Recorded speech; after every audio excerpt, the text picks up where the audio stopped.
नमस्कार, स्वागत है आपका। मैं हूं आपके साथ सुमित गुप्ता। आप देख रहे हैं सुप्रभात राजस्थान। बुलेटिन की शुरुआत में सुबह की 5 बड़ी खबरें जिन पर इस बुलेटिन में हमारी नजर रहने वाली है। सबसे पहले बात आग के तांडव की करेंगे। तस्वीरें दिखाएंगे आपको कहां पर आग लगी और किस तरह से आग पर काबू पाया गया। फिर बात उन बदमाशों की जो तीसरी आंख में कैद हो गए, कैमरे में कैद बदमाश।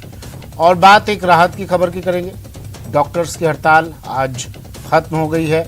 महिला आरोपी की गिरफ्तारी के बाद डॉक्टर्स ने हड़ताल खत्म करने की घोषणा कर दी है और आज से चिकित्सा व्यवस्था फिर से पटरी पर। बात केसी वेणुगोपाल के जयपुर दौरे की भी करेंगे।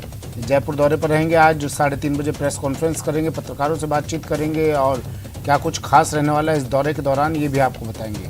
और फिर बात सर्दी के तीखे तेवरों की करेंगे। लगातार पारा गिरता जा रहा है और प्रदेश में सर्दी का सितम बढ़ता जा रहा है। तो इन तमाम खबरों पर बात करेंगे, लेकिन सबसे पहले बड़ी खबर जयपुर से, जहां कांग्रेस संगठन महासचिव केसी वेणुगोपाल आज जयपुर आएंगे। कांग्रेस वार रूम में केसी वेणुगोपाल बैठक करेंगे। दोपहर 3:30 बजे ये बैठक होगी। भारत जोड़ो यात्रा की तैयारियों पर इस बैठक में चर्चा होगी। पीसीसी में भारत जोड़ो यात्रा की तैयारियों का जायजा लेंगे केसी वेणुगोपाल। सभी कमेटियों के साथ केसी वेणुगोपाल बैठक करेंगे। एआईसीसी में संगठन महासचिव है केसी वेणुगोपाल। सचिन कुमार सहयोगी जयपुर से फोन लाइन पर जुड़ गए हैं। आज केसी वेणुगोपाल आ रहे हैं। 3:30 बजे एक अहम बैठक भी लेने जा रहे हैं। क्या कुछ इस बैठक में रहने वाला है सचिन? कितने बजे केसी वेणुगोपाल पहुंचेंगे जयपुर? पहुंचने का जो कार्यक्रम है वो तकरीबन 12 बजे बाद बताया जा रहा है। हालांकि आधिकारिक कार्यक्रम की घोषणा अभी भी पीसीसी की ओर से नहीं की गई है, लेकिन 3:30 बजे जो पीसीसी का वॉर रूम बनाया गया है, जिसको नया दफ्तर कहा जाता है, वहां पर केसी वेणुगोपाल रहेंगे और एक बैठक लेंगे। जिस बैठक के अंदर मुख्यमंत्री गहलोत सहित तमाम नेता रहेंगे, पीसीसी अध्यक्ष गोविंद सिंह डोटासरा रहेंगे, सचिन पायलट उपस्थित रहेंगे और तमाम नेताओं की वो एक बैठक लेंगे। इस बैठक में भारत जोड़ो यात्रा की जो तैयारियां फाइनल टच दिया जाएगा, क्योंकि अब यात्रा 4 तारीख को प्रवेश कर जाएगी राजस्थान के अंदर, तो अब उसको फाइनल टच दिया जाएगा। सारी जो तैयारी की गई है, क्योंकि पीसीसी अध्यक्ष गोविंद सिंह डोटासरा भी कल ही लौटे हैं यात्रा की तैयारियों को लेकर। वो जिन जिलों में गए थे, जिन जिलों से यात्रा निकलेगी, वो जयपुर पहुंच चुके हैं आज सुबह। तो वो इस बात का जायजा देंगे। तमाम जो तैयारियां उन्होंने की है उसकी रिपोर्ट उनके सामने रखेंगे। और देखिए, केसी वेणुगोपाल का जयपुर आना इसलिए महत्वपूर्ण हो जाता है क्योंकि जो अजय माकन प्रभारी है, क्योंकि जो भी तैयारियां प्रदेश कांग्रेस कमेटी कर रही है उसकी रिपोर्ट एआईसीसी को जाए, उसके लिए जरूरी है कि जो राजस्थान के प्रभारी है वो आए। अब प्रभारी मुंह मोड़ चुके हैं राजस्थान से, ऐसे में केसी वेणुगोपाल को जिम्मा सौंपा गया है टेम्परेरी। हालांकि उनको प्रभारी नहीं कहा जाएगा, लेकिन वो फिलहाल उस भूमिका में राजस्थान में पहुंच रहे हैं। क्योंकि केसी वेणुगोपाल संगठन महामंत्री तो है ही, साथ में राजस्थान से राज्यसभा सांसद है। ऐसे में केसी वेणुगोपाल यहाँ पहुंच रहे हैं। इसके साथ ही जो सियासी घटनाक्रम चल रहा है राजस्थान में, उसको लेकर भी आज काफी नजरें उन पर रहेंगी कि वो क्या इस बैठक से पहले या बैठक के बाद कोई मेल मुलाकात करते हैं सचिन पायलट से, अशोक गहलोत से अकेले में, या हम कह सकते हैं कि कोई रिजर्व टाइमिंग रखा गया। लेकिन हालांकि क्योंकि अधिकारी का भी कार्यक्रम नहीं आया है, ऐसे में भी इस बारे में कुछ नहीं कहा जा सकता। लेकिन ये बात सही है कि जो अशोक गहलोत ने पायलट को गद्दार कहा, उसके बाद अब दोनों नेता पहली बार आमने सामने होंगे, उस टेबल पे मौजूद होंगे। उसमें केसी वेणुगोपाल रहेंगे। हालांकि कल आपको राहुल गांधी का बयान ध्यान होगा। राहुल गांधी के बयान के बाद ये मान के चला जा रहा है कि शायद भारत जोड़ो यात्रा के तहत अब कोई बयानबाजी या तलखियां देखने को नहीं मिलेगी। तो राहुल गांधी ने दोनों नेताओं को असेट्स बताकर उनको ये भी मैसेज दे दिया है कि भारत जोड़ो यात्रा से पहले या भारत जोड़ो यात्रा में किसी तरह का व्यवधान नहीं होना चाहिए। तो केसी वेणुगोपाल की कुछ मुश्किलें कम होंगी, पर नहीं माना जा रहा था कि बैठक में कुछ तलखियां भी देखने को मिल सकती थी, क्योंकि जब दोनों नेता सामने होंगे तो ऐसी स्थिति में जब दोनों एक दूसरे को देखना भी नहीं चाहते, बयानबाजी इस लेवल पे हो रही है। सचिन तमाम जानकारी के लिए। सचिन मेरे सहयोगी जयपुर से जुड़े। केसी वेणुगोपाल आज जयपुर पहुंचेंगे और 3:30 बजे 3:30 पर एक अहम बैठक सभी कमेटियों के साथ केसी वेणुगोपाल करेंगे। और बीकानेर से बड़ी खबर आ रही है, जहां वुलन मार्केट में भीषण आग लग गई। दमकल की वुलन मार्केट में भीषण आग लगी है। दमकल की 8 गाड़ियां मौके पर पहुंची और आग पर काबू करने के प्रयास किए जा रहे हैं। आग लगने से मार्केट पूरा जलकर खाक हो गया। गर्म कपड़ों का यहां अस्थायी मार्केट लगा हुआ था।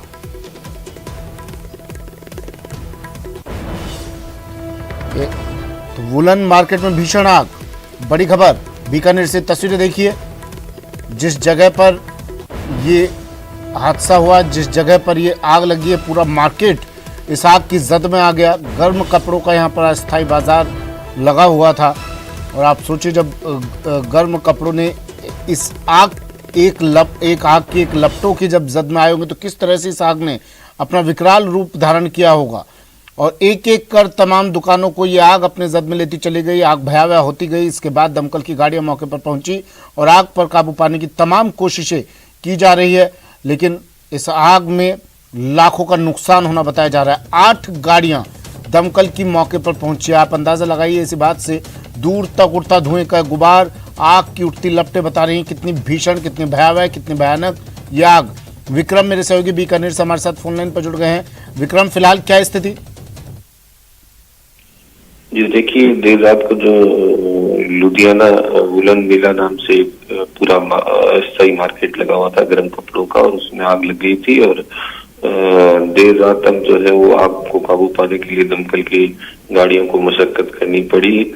और करीब करीब इस मार्केट में 50 जो दुकानें अस्थायी रूप से लगाई गई थी। और ये हर साल जो है सर्दियों के समय में इस तरह से वुलन मेला लगाया जाता है। और अभी जो है वो बताया जा रहा है कि आग पर काबू पा लिया गया है, लेकिन क्योंकि पूरा मार्केट ही गर्म कपड़ों का था तो इसलिए रह रहकर थोड़ा धुआं भी अभी निकल रहा है। और जो पूरा मार्केट है उसमें आग लग जाने से बड़ी संख्या में जो है लोग, जो दुकानदार हैं, उन्हें नुकसान हुआ है। करीब लाखों रुपए का जो माल है वो जलकर खाक हो गया है। जी, किस तरह ये आग लगी? और दूसरी बात देखिए, यहाँ तो इस तरह के मार्केट में तो मध्यम वर्गीय दुकानदार, छोटे छोटे दुकानदार आते हैं अपनी आजीविका चलाने के लिए, अपनी दुकानें लगाने के लिए। अब उनको काफी बड़ा नुकसान ये पहुंचा होगा, किस तरह से भरपाई होगी?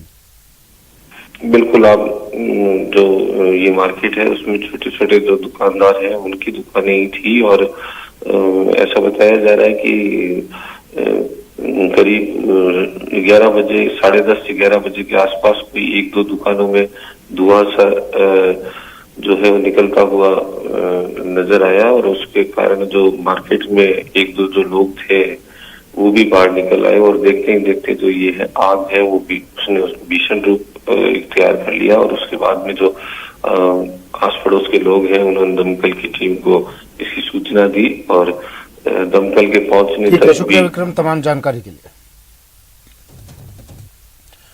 और कोटा से इस वक्त की बड़ी खबर आ रही है, 5 दिनों से चल रही रेजिडेंट डॉक्टरों की हड़ताल खत्म। बड़ी खबर टीवी स्क्रीन पर, कोटा से 5 दिनों से चल रही रेजिडेंट डॉक्टर्स की हड़ताल खत्म। आज 9 बजे अपने काम पर लौट आएंगे रेजिडेंट डॉक्टर। महिला आरोपी की गिरफ्तारी के बाद हड़ताल खत्म कर दी इन्होंने। अस्पताल प्रशासन और रेजिडेंट्स के बीच सहमति बन गई है। हड़ताल समाप्त होने के बाद मरीजों को अब राहत मिलेगी। महिला की मौत के बाद परिजनों ने हंगामा किया था, डॉक्टर पर लापरवाही का आरोप लगाते हुए तोड़फोड़ की थी। मामले में महिला सहित 3 आरोपी गिरफ्तार हो चुके हैं।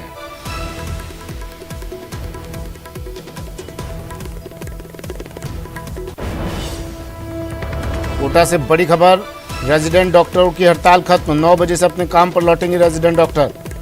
महिला आरोपी की गिरफ्तारी के बाद अस्पताल प्रशासन और रेजिडेंट्स के बीच सहमति बन गई है और आज 9 बजे से अपने काम पर रेजिडेंट डॉक्टर लौट आएंगे। हड़ताल समाप्त होने के बाद मरीजों को भी अब राहत मिलेगी। महिला की मौत के बाद परिजनों ने हंगामा किया था। ओम प्रकाश मेरे सहयोगी हमारे साथ फोन लाइन पर जुड़ गए हैं कोटा से।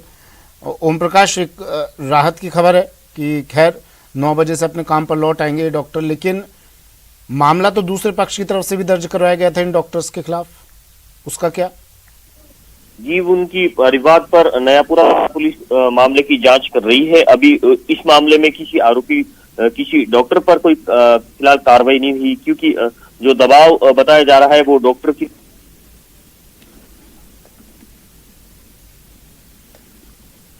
जी ओम प्रकाश, अब आज 9 बजे ये लोग काम पर लौट आएंगे, एक चिकित्सा व्यवस्था पहली तरह से सुचारू हो पाएगी? ओम प्रकाश,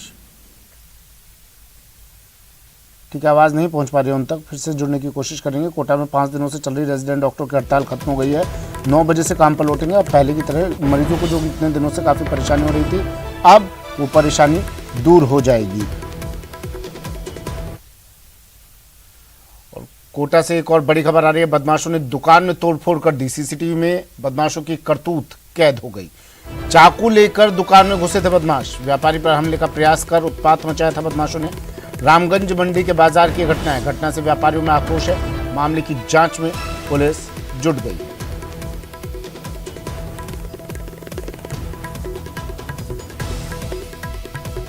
बड़ी खबर कोटा से। बदमाशों ने दुकान में तोड़फोड़ की। बदमाशों की करतूत सीसीटीवी में कैद हुई और अब पुलिस पूरे मामले की जांच कर रही है। सीसीटीवी फुटेज के आधार पर इन बदमाशों की तलाश की जा रही है। रामगंज मंडी के बाजार की घटना है। व्यापारियों में भारी आक्रोश। व्यापारी पर हमले का प्रयास कर उत्पात मचाया था इन्होंने। चाकू लेकर दुकान में घुस गए थे। ये तस्वीरें देखिए, सीसीटीवी में कैद हुई थी तस्वीरें। गांधी का स्टोर बैठा हुआ था। इतने में 3 लड़के आते उन्होंने बर्नियाँ, कांच की बर्नियाँ जो काउंटर पर पड़ी हुई थी उनको फेंकना शुरू किया और एक के हाथ में चाकू था। चाकू से मुझे मारने की कोशिश करी तो हमारे मुनिमों ने उसको ललकारा तो भागते हुए काउंटर को नीचे गिरा दिया। नीचे गिरा के तोड़फोड़ करी, सारा सामान इधर उधर कर दिया। इन अपराधियों में से एक अपराधी हमारे मोहल्ले का सचिन सोनी है, जिसको कल मैंने चेचर थाने में उसके खिलाफ रिपोर्ट दी थी। उसको वहाँ समझाइश कर दी थी, वो मान भी गया था और फिर आज यहाँ आके उसने ऐसा ये मेरे पर हमले कर। ओम प्रकाश मेरे सहयोगी कोटा से जुड़ गए हमारे साथ फोन लाइन पर। ओम प्रकाश, आरोपियों का कुछ पता चल पाया? सीसीटीवी फुटेज सामने है।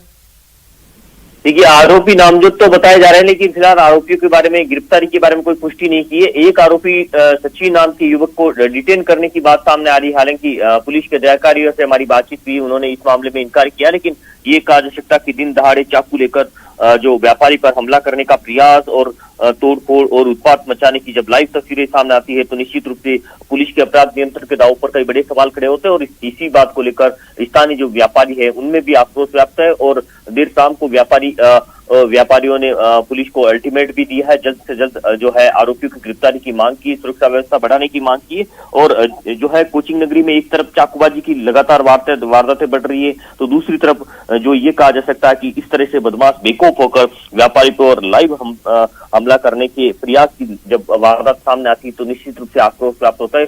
फिलहाल रामगंज मंडी थाना पुलिस है जो मामले की जांच कर रही है। बताया जा रहा है ये 3 बदमाश थे, जिनमें से एक बदमाश ने मुंह पर बांध रखा था और एक दिन पहले जो है इन बदमाश के खिलाफ चेचर थाने में मामला भी दर्ज करवाया था। उसके बाद में शिकायत दर्ज करवाने के बाद समझाइश कर ली गई थी। समझाइश के बाद में फिर से ये बदमाश वापस उस व्यापारी पर हमला करने का प्रयास किया और तोड़फोड़ करने की लाइव वारदात को अंजाम दिया। फिलहाल रामगंज मंडी थाना पुलिस पूरे मामले की जांच कर रही है। जी ठीक है, शुक्रिया ओम प्रकाश तमाम जानकारी के लिए।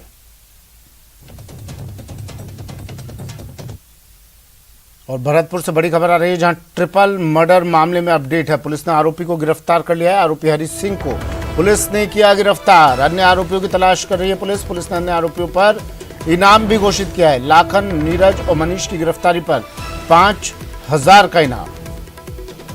बड़ी खबर भरतपुर से, ट्रिपल मर्डर मामले में अपडेट। आरोपी गिरफ्तार, हरि सिंह को गिरफ्तार कर लिया है। हरि सिंह इसका नाम बताया जा रहा है। अन्य आरोपियों की तलाश जारी है। पुलिस ने अन्य आरोपियों पर इनाम घोषित किया हुआ है। लाखन, नीरज और मनीष की गिरफ्तारी पर 5000 का इनाम।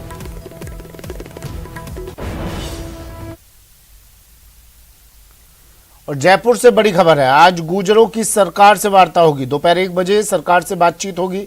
कल गुर्जरों की सरकार से वार्ता विफल हो गई थी। कल गुर्जरों ने सरकार को अपनी मांगे बताई थी, बातचीत हुई लेकिन वो विफल रही थी वार्ता। अब आज फिर से अफसरों के साथ बातचीत कर फैसला लिया जाएगा।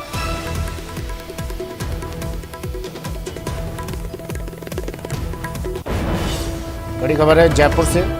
टीवी स्क्रीन पर गुर्जरों की सरकार से आज बातचीत होगी, वार्ता होगी। दोपहर 1 बजे ये वार्ता होगी। कल भी बातचीत हुई थी लेकिन वो वार्ता विफल रही। अब गुर्जरों ने सरकार को अपनी मांगे बता दी थी। आज अफसरों के साथ बातचीत कर फैसला लिया जाएगा। बड़ी खबर जयपुर से।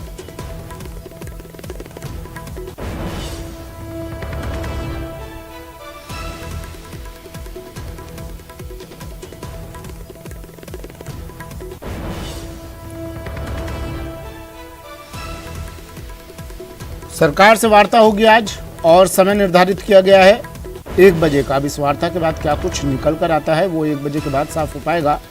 कल भी ये वार्ता हुई थी, लेकिन कल सरकार के साथ जो वार्ता हुई वो विफल हो गई थी। कल गुर्जरों ने सरकार को अपनी मांगें बता दी थी, लेकिन वार्ता विफल रही। आज अफसरों के साथ बातचीत कर गुर्जर फैसला लेंगे। और जयपुर से बड़ी खबर है, जयपुर में पार्षदों का धरना लगातार जारी है। हेरिटेज नगर निगम जयपुर में पार्षदों का धरना लगातार जारी है। आज के दिन और इंतजार करेंगे पार्षद। सीएमआर पर प्रदर्शन की चेतावनी दी गई थी। सीएम गहलोत से भी मिलने की तैयारी हो रही है। पार्षदों ने कह दिया था कि मांगे नहीं मानी गई तो अब मुख्यमंत्री से मुलाकात करेंगे, सीएमआर के लिए कूच करेंगे और मुख्यमंत्री तक अपनी बात पहुंचाएंगे। सीएमआर पर प्रदर्शन किया जाएगा। आज का दिन और इंतजार करने का पार्षदों ने कह दिया। आज के दिन का अल्टीमेटम दे दिया है, नहीं तो सीएम गहलोत से मुलाकात ये पार्षद करेंगे। राजस्थान में सरकारी स्कूलों के बच्चों को बड़ी सौगात मिलने जा रही है। फ्री यूनिफॉर्म और दूध वितरण योजना की सौगात सरकार की तरफ से सरकारी स्कूल के बच्चों को मिलेगी। आज से पूरे राज्य में दूध और यूनिफॉर्म का वितरण होगा। सरकारी स्कूलों के 70 लाख से ज्यादा स्टूडेंट्स को ये लाभ मिलेगा। आज सीएम गहलोत जयपुर से योजना की शुरुआत करेंगे। वीसी के जरिए कार्यक्रम में मुख्यमंत्री जुड़ेंगे। वीसी के जरिए कार्यक्रम में शिक्षा मंत्री बीडी कल्ला भी जुड़ेंगे। प्रदेश के 33 जिलों में ब्लॉक ग्राम पंचायत स्तर पर इसका आयोजन होगा।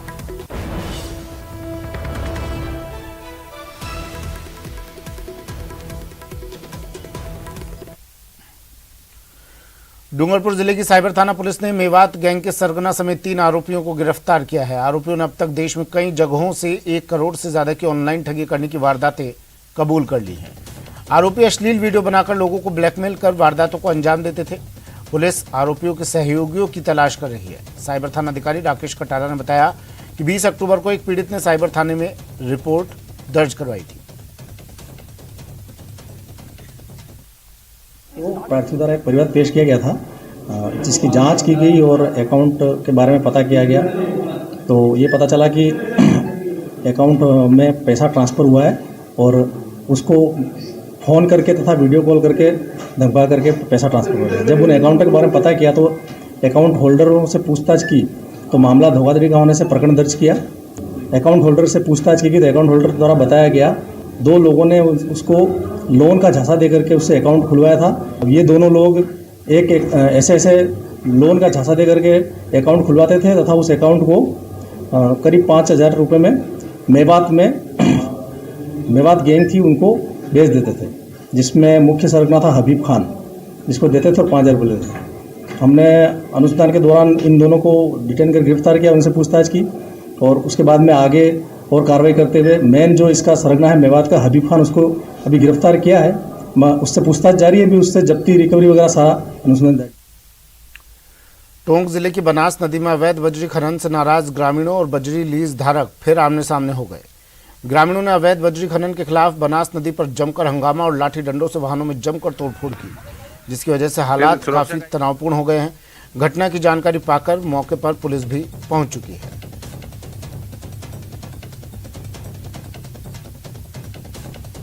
ये देखिए अवैध खनन चल रहा था यहाँ, इसके बाद ग्रामीणों ने जमकर हंगामा किया। बनास नदी पर हालात तनावपूर्ण हो गए। इसके बाद नाराज ग्रामीणों बजरी लीज धारक फिर आमने सामने हो गए। अवैध बजरी खनन के खिलाफ बनास नदी पर जमकर हंगामा। ग्रामीणों ने क्या किया है आज? ग्रामीणों ने इनको अल्टीमेटम दे दिया, भाई अब नपवा लो एक बार और बंद करवा दो, फिर नपवाने के बाद चालू करो। आज रुकवा दिया है काम? आज रुकवा दिया। अब अगर काम शुरू होता है दोबारा बिना नपत के तो क्या करेंगे? बिना नपत के काम होगा तो सर माताफोड़ी होगी, तोड़फोड़ होगी। क्या समस्या है? ये समस्या है मेन। तो प्रशासन क्या कहता है? प्रशासन सर ये क्या हमारे ऊपर मुकदमे दर्ज करवाता है, रुकवाने आते हैं तो मना कर देता है कि लीज के ईगल भर रहे हैं। हमारे ये पानी भरा हुआ है नदी में, पानी में से बजरी निकाले हैं। अगर ये पानी बजरी नहीं रहेगी तो पानी कहाँ से रहेगा सर? इस चीज़ का विरोध है। अलवर शहर में अपराधियों के हौसले काफी बुलंद हो चले हैं। अब जब इच्छा होती है ये वारदात को अंजाम दे देते हैं। सुबह मॉर्निंग वॉक पर घूमने आने वाली महिलाओं से छेड़खानी आम बात हो गई है। शहर के अरावली विहार थाना क्षेत्र अंतर्गत सोमवार सुबह महिला कांग्रेस की प्रदेश महासचिव के साथ सुबह घूमने के दौरान बाइक सवार युवक ने छेड़छाड़ कर दी। उसके बाद वो इस घटना होने के बाद अरावली विहार थाने पर शिकायत देने के लिए पहुंची।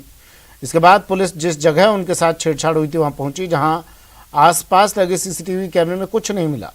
उसके बाद वो खुद पुलिस के साथ पुलिस कंट्रोल रूम अभय कमांड सेंटर पर पहुंची, जहां पर सीसीटीवी कैमरे चेक किए गए।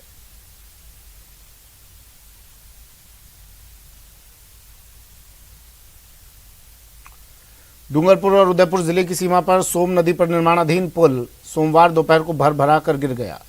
गनीमत की बात रही कि इस हादसे की चपेट में कोई नहीं आया और किसी भी तरह की जनहानि नहीं हुई। पीडब्ल्यूडी सलूम्बर उदयपुर की ओर से बनाए जा रहे इस पुल की टूटने से इसका निर्माण पोल खुल गया। सोमवार को निर्माण के दौरान अचानक पुल के 5 ब्लॉक्स नीचे नदी में गिर गए। इधर घटना की सूचना पर डूंगरपुर जिले के आसपुर उपखंड क्षेत्र के अंतर्गत देवला के नायब तहसीलदार मोहनलाल उपाध्याय और दोबड़ा थाना पुलिस मौके पर पहुंची और घटना की जानकारी ली। वहीं हादसे की सूचना पर सलूम्बर पीडब्ल्यूडी के अधिकारी भी मौके पर पहुंचे और ठेका कंपनी के कार्मिकों से जानकारी ली। आपको बता दें कि उदयपुर जिले के सलूम्बर पीडब्ल्यूडी डिवीजन की ओर से पिछले साल नवंबर में डूंगरपुर और उदयपुर जिले की सीमा पर सोम नदी पर मुख्यमंत्री बजट घोषणा के तहत 50 करोड़ की लागत से पुल का निर्माण कार्य शुरू किया गया था। बांसवाड़ा की भारतीय कंस्ट्रक्शन कंपनी इस पुल का निर्माण कर रही थी। काम कर रहे थे इसमें वर्कर, ये अपने क्रॉस गटर जोड़ने का, और नीचे वो काम कर रहे थे, वो गट्टे निकाल रहे थे अपने बैलेंस करने के लिए। उसको बैलेंस करना पड़ता, ऊपर नीचे रहता, तो एक गट्टा कहीं जोर से मारा होगा, निकल गया हो तो बैलेंस बिगड़ गया उसका। एक गटर का, जैसे फर्स्ट गटर का बैलेंस बिगड़ा तो वो सबको लेके चला। उदयपुर डिस्ट्रिक्ट और डूंगरपुर को जोड़ने का पुराना रोड था, उसके ऊपर निर्माणाधीन पुल है। उसके 5 ब्लॉक जो खड़े किए थे, यहाँ पे उनके मुनीम द्वारा बताया गया कि नीचे जो ब्लॉक के नीचे गट्टे रखते हैं, उसका मिस बैलेंस होने से, बैलेंस बिगड़ने से एक के बाद एक पूरब से पश्चिम की ओर 5 ब्लॉक गिर गए, लेकिन मौके पर कोई पशु हानि और जनहानि नहीं हुई है। और कोटा से बड़ी खबर है, जहां अधिकारियों पर अंधाधुंध फायरिंग के मामले में फायरिंग करने वाले आरोपी की पहचान हो गई। आरोपी तस्कर सरपंच निकला। राजस्थान और एमपी पुलिस आरोपी की तलाश में जुट गई है। केंद्रीय नारकोटिक्स ब्यूरो की कार्रवाई के दौरान फायरिंग की थी। 50 लाख का डोडा चूरा और हथियारों का जखीरा बरामद हुआ था। पिस्टल, 12 बोर की बंदूक सहित भारी मात्रा में हथियार भी मिले थे। एमपी के सिंगोली में 3 बोलेरो कार में नशे के तस्कर सवार थे। ओम प्रकाश मेरे सहयोगी हमारे साथ फोन लाइन पर जुड़ गए। ओम प्रकाश, क्या अपडेट इस पूरे मामले पर? अब देखिए, राजस्थान और जो है एमपी की पुलिस और नारकोटिक्स ब्यूरो की जो टीम है, पूरे मामले की अब जांच करने में जुटी हुई है। पप्पू डाकर नाम का जो है तस्कर बताया जा रहा है और स्थानीय वो सरपंच भी है। उनके गोदाम पर जो है हाथीपुरा तहसील सिंगोली नीमुच में नारकोटिक्स ब्यूरो की टीम ने जब दबिश दी तो उन्होंने अंधाधुंध फायरिंग कर ली और वारदात को अंजाम देकर वो छत के रास्ते से भाग गए। हालांकि फायरिंग के दौरान जान बचाने में सफल रहे ये तमाम जो अधिकारी कर्मचारी और उन्होंने साहस और बहादुरी का परिचय दिया और जो है गोदाम पर दबिश देकर जो है 50 लाख रुपए से अधिक का जो है डोडा चूरा जब्त करने में, बरामद करने में सफलता हासिल की है। लेकिन बड़ी बात इसमें बताई जा रही है कि भारी मात्रा में जो है कारतूस, पिस्टल, बंदूक जो नारकोटिक्स ब्यूरो की टीम को मिला है। अलग अलग तरह की बंदूक बताई जा रही है, जिसमें हॉकी कट, वन सॉफ्ट टूट, 2 लाल तरह की बंदूक, जबकि 5 अलग अलग तरह की पिस्टल थी। करीब 200 से अधिक जिंदा कारतूस बताए जा रहे हैं। इलेक्ट्रॉनिक मशीन, धर्मकाटा, होंडा हीरोंडा की मोटरसाइकिल, ये तमाम तरह के जो है सामान और हथियार बरामद कर लिए, जब्त कर लिए और अलग अलग जो टीमें हैं वो दबिश दे रही हैं। 3 जो है तस्कर इसमें बताए जा रहे हैं। बड़ी कार्रवाई की जा सकती है। हालांकि 50 लाख रुपए का डोडा चूरा बताया जा रहा है, लेकिन इनकी कीमत बताई जा रही है 1 से 1.5 करोड़ हो सकती है। नारकोटिक्स ब्यूरो की टीम ने 50 लाख रुपए की कीमत बताई जा रही है। उप नारकोटिक्स ब्यूरो की के जो है विकास जोशी ने जानकारी देते हुए बताया कि ये तमाम जो कार्रवाई है राजस्थान और मध्य प्रदेश की सीमा के से सटे जो नीमच के इलाके हाथीपुरा गांव में हुई और 3 बजे जब कार्रवाई शुरू हुई तो तस्करों ने अंधाधुंध फायरिंग कर ली, लेकिन गनीमत रही। चलिए, शुक्रिया ओम प्रकाश तमाम जानकारी के लिए। और अब बात करते हैं जयपुर के रामनिवास बाग स्थित भूमिगत पार्किंग की, जिसका हाल इन दिनों बेहाल है और यहां तक पहुंचने में लोगों को भारी परेशानी का सामना करना पड़ता है। जेडीए की लापरवाही से बर्बाद हुआ करोड़ों का प्रोजेक्ट। रामनिवास बाग स्थित भूमिगत पार्किंग का हाल बेहाल। बंद रहती है लिफ्ट और बेकार है fire safety system. Parking place तक पहुंचने में होती है भारी परेशानी। परकोटे में रहने वाले लोगों को ट्रैफिक जाम और पार्किंग प्लेस की समस्या से निजात दिलाने के लिए करोड़ों रुपए खर्च कर राम निवास बाग में भूमिगत पार्किंग स्थल का निर्माण कराया गया था, लेकिन जेडीए की लापरवाही की वजह से इसका हाल अब बेहाल है। इसके लिए करोड़ों रुपया खर्च कर आप ये देख रहे हैं, रामनिवास बाग में आज से ठीक 10 साल पहले एक पार्किंग बनाई गई थी। करीब 100 करोड़ रुपए इस पूरे पार्किंग के ऊपर खर्च किए गए थे, लेकिन सरकारी जो सिस्टम की विफलता के चलते ये पूरी पार्किंग फ्लॉप साबित होती हुई नजर आ रही है। 915 गाड़ियों की पार्किंग के लिए राम निवास बाग स्थित जो भूमिगत पार्किंग बनाई गई थी, वहां मुश्किल से 400 गाड़ियां ही पार्क होती हैं। यहां गाड़ी पार्क करने वाले लोगों का कहना है कि लिफ्ट, सीसीटीवी, लाइट और फायर सेफ्टी सिस्टम खराब होने की वजह से यहां गाड़ी खड़ी करने में भारी परेशानी होती है। साथ ही इस पार्किंग प्लेस तक पहुंचने में भी भारी परेशानी का सामना करना पड़ता है। सबसे बड़ी ज्यादा गवर्नमेंट की एक ऑब्जेक्शन है मेरे लिए कि यहाँ पर जब रोड क्रॉस करते हैं ना, तो ओल्ड एज वालों को सुबह और शाम को ट्रैफिक की वजह से एक्सीडेंट का बहुत खतरा रहता है। इसमें ऊपर से वो मतलब चलने के लिए एक अलग से बनाना चाहिए। वो फीडर तो 2 साल से बंद हो गई। अब व्यापारी जो बूढ़ा है या कैसा भी आदमी है, वो जाता है कैसे दुख सुख पाके। पहले चालू कर रखी थी, इन्होंने बंद कर दी। भूमिगत पार्किंग के पहले फेज का हाल बेहाल है। जेडीए की लापरवाही की वजह से यहाँ लोग गाड़ी पार्क नहीं करना चाहते हैं, लेकिन जेडीए है कि ये मानने को ही तैयार नहीं। इतना ही नहीं, करीब 100 करोड़ की लागत से 2500 गाड़ियों के लिए भूमिगत पार्किंग का फेज 2 प्रोजेक्ट पर भी तेजी से काम हो रहा है।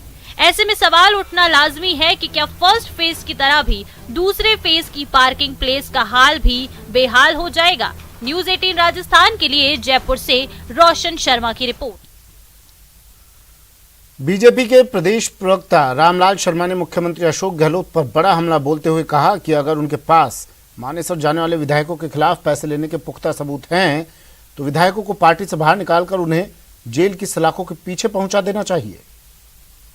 देखिए, कांग्रेस का अंदरूनी कलह राजस्थान की जनता का नुकसान करने का काम कर रहे हैं, और मैं बिल्कुल गंभीरता के साथ कह रहा हूं, मुख्यमंत्री जी के पिलर कमजोर होने की वजह से तमाम विधानसभा के विधायक जो कांग्रेस के हैं और जो कांग्रेस का समर्थन करने वाले हैं, उन्होंने लूट मचाने का काम किया है। तो ये राजस्थान के कमजोर पिलर की वजह से इन विधायकों ने अपने स्वार्थों की पूर्ति करने के लिए, मैं कह रहा हूं, इससे बड़ा दुर्भाग्य क्या होगा। न्यूज़ 18 राजस्थान की पड़ताल में राजधानी के शास्त्री नगर इलाके में स्थित काउंटी अस्पताल में सबसे ज्यादा जगह की कमी उभर कर सामने आई है। अस्पताल में रोजाना करीब 2000 मरीजों की ओपीडी है, लेकिन अस्पताल में उस हिसाब से जगह नहीं है। डॉक्टर्स के बैठने की जगह से लेकर मरीजों के लिए काउंटरों की भी कमी है, जिसकी वजह से लंबी लाइनें लगी हैं। हालांकि भीड़ होने के बाद भी अस्पताल में सफाई व्यवस्था काफ़ी अच्छी है। मरीजों और उनके परिजनों के लिए वाटर कूलर लगाए तो गए हैं, लेकिन वहाँ सफाई की काफ़ी कमी है। इसके अलावा अस्पताल परिसर में कुछ जगह कुत्ते भी बैठे नजर आए। बहुत ही खराब है पेशेंट्स के लिए, तो इन्फेक्शन का बिल्कुल वो है। यहाँ पे गार्ड होना चाहिए जो इनको नहीं आने दे। गवर्नमेंट हॉस्पिटल्स में तो बहुत ही बुरा हाल हो रहा है। अब तो कोई सेफ भी नहीं ना कि आते कोई काट ले या जो भी है। अस्पताल में किस प्रकार के हाल देखे आपने? ये तो सही नहीं है भैया। पेशेंट बहुत आते हैं, चैम्बर्स हमारे पास हैं वो कम पड़ रहे हैं। हमारे 4 विभाग है, जो ऊपर 6 विभाग हमारे एक हॉल के अंदर चल रहे हैं, और जिसका गेट 1 है तो वहाँ पे एकदम से भीड़ हो जाती है, तो मरीजों को लगता है बहुत भीड़ है, हमारा नंबर जल्दी नहीं आ पा रहा है। हालांकि हमने वहाँ व्यवस्था कर रखी है कि सब लगा रखे हैं, गार्ड वार्ड सब लगा रखे हैं, जो पर्टिकुलर जिस 6 विभाग में से किसी विभाग का था उसको एक भेजता रहता है। फिलहाल इतना ही, दीजिए इजाजत, नमस्कार।